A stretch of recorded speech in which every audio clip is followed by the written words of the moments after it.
Magandang araw sa inyong lahat mga palangga. Welcome back to my channel, The MJ's Vlog. Thank you so much mga team abroad, team Pilipinas, team seniors, team bahay. Magandang araw sa inyong lahat. Hello! Ayan mga palangga, may nagtanong sa akin. So, sagutin lang natin. Dahil talagang pabalik-balik siya. Every vlog ko, andyan talaga siya. Talagang ipinagdidiinan talaga niya na sila pa rin ni Alden at saka ni Catherine. Ewan ko ba, hindi rin ata siya nakakabasa sa mga bagong update. Hindi talaga siya. Minsan, 3 beses pa siyang magko-comment. So, naku ma'am, ito po ay matagal na talaga yon na talagang inamin yun ni Alden na friend lang sila, hindi naman siya nanliligaw. At saka, alam din naman yan ni Catherine, simulat sa pulpo ma'am, yung una nilang pelikula, alam na yan ni Catherine na may asawa na yan si Maine. Maayos pa yung time na yun, wala pa yung kung sa buhay ni Maine. Wala pa yun. So, maayos pa yung araw na yun, yung mga time na yun, yung mga year na yun, maayos pa po yun, ma'am. At saka, kung malaala nyo, siguro talagang hindi ka naman Aldab Nation, pero kaming Aldab Nation ang magsasabi na subaybayan kasi namin simula noon hanggang ngayon na talagang walang kung sa buhay at talagang yun ang nasa utak mo na mayroon sila. Inamin na yan ni Alden na wala sila. At saka, ang dami na talagang chismis na may kasama si Catherine papuntang ibang bansa, yun na nga, yung politician sa Laguna. O, sila na daw talaga kasi wala na rin naman sila kung talagang updated ka, yung kanyang ex na si Daniel, mayroon ng iba. So, siya din mayroon na ring iba. Ma'am, ulit, magko-comments ka kasi every vlog ko talaga nandyan ka na pinagpipilitan mo na si Catherine. Wala po talaga, ma'am. Kasi nga, wala din naman talaga simula sila ni Mingay, wala talaga siyang niligawan pa, puro lang ship dyan.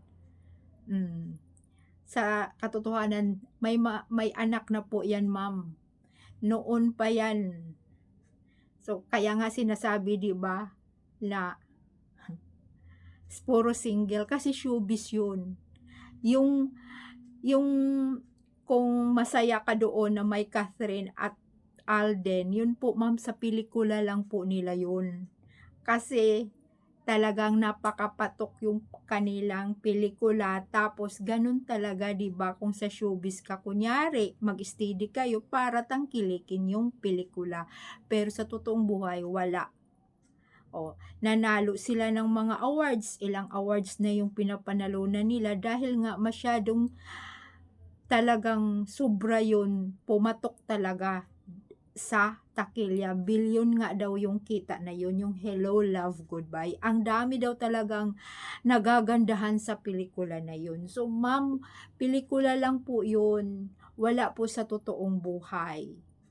So, alam nyo mga palangga, yun talaga ito sasabihin ko. Yan talaga, every vlog ko andoon siya. Nandyan talaga siya nagko-comments, minsan 3 pa. So, ito na mga palangga, pag-usapan na natin si Alden Richards. So, kung kung maalala niyo mga palangga kung sino nakakasubaybay kay Daddy Bay, may mga post din siya kanyang IG. Minsan maalaala ko noon mga palangga, 'di ba? Nag-away-away yung mga Aldab Nation, maraming binablock din si Daddy Bay. Kaya yung iba kong mga friend nagmi-message din sa akin na binablock din daw sila ni Daddy Bay. Kasi 'di ba nagkalaban-laban na 'yon, sinisisi si Daddy Bay pag mag-post ganito. So marami talagang mga Aldab Nation na binablock ni Daddy B. Buti na lang ako, alam mo kasi pag bumisita ako kay Daddy B, hindi talaga ako nagko-comments. Kasi ito ganito mga palangga, once na kasi mayroong mga vlogger or mga nagpo-post sa hindi lang vlogger ha, yung mga okay nga lang yung mga vlogger kasi minsan hindi na sila nag nagba-block basta ano, kasi kailangan din. Pero yung mga nagpo-post lang sa IG tapos wala kasi nagpo-post ka lang naman talaga sa IG, marami talaga diyan lalo ng mga bashers, marami talaga diyan bina-block. So, yung time na yun yung nagkakagulo yung mga Aldab Nation, maraming sinisisi sila kung sino-sino nilang totohanan yun, totohanan itong mga palangga, isi-share ko lang sa inyo. Kasi baka mayroon dito na bina-block ni Daddy Bay.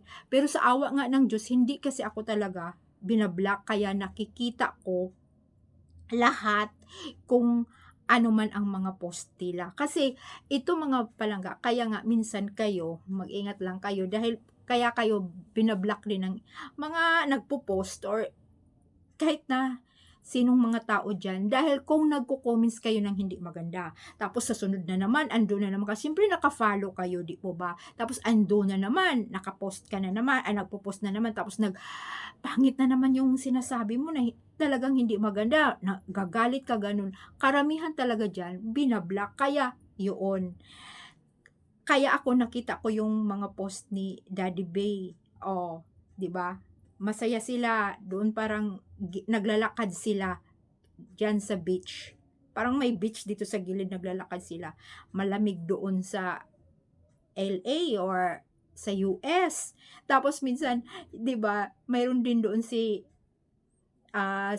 Riza, kinukunan lang tapos yung mga kasama tapos si Alden dito sa likod, naka-block. Parang gano'n lang, hindi tapos inano lang yung beach or yung dagat, pero kaunti lang, hindi naman iniikot yung camera kung sino-sino pa ang pinipicturan. Pero talagang madalang sila, hindi talaga kagaya noon na marami ka talagang mapapanood na kung saan-saan talaga sila. Dahil nga sinasabi rin naman ni Alden na hindi nga daw sila palaging lumalabas.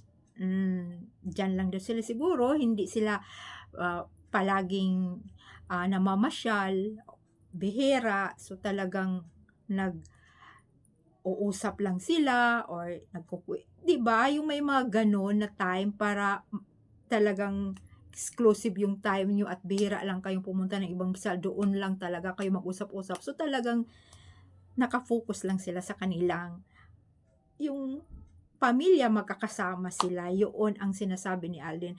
Kaya ayan yung mga talagang gumagala sa vlog natin, sinasabi ko, wala po talaga madam.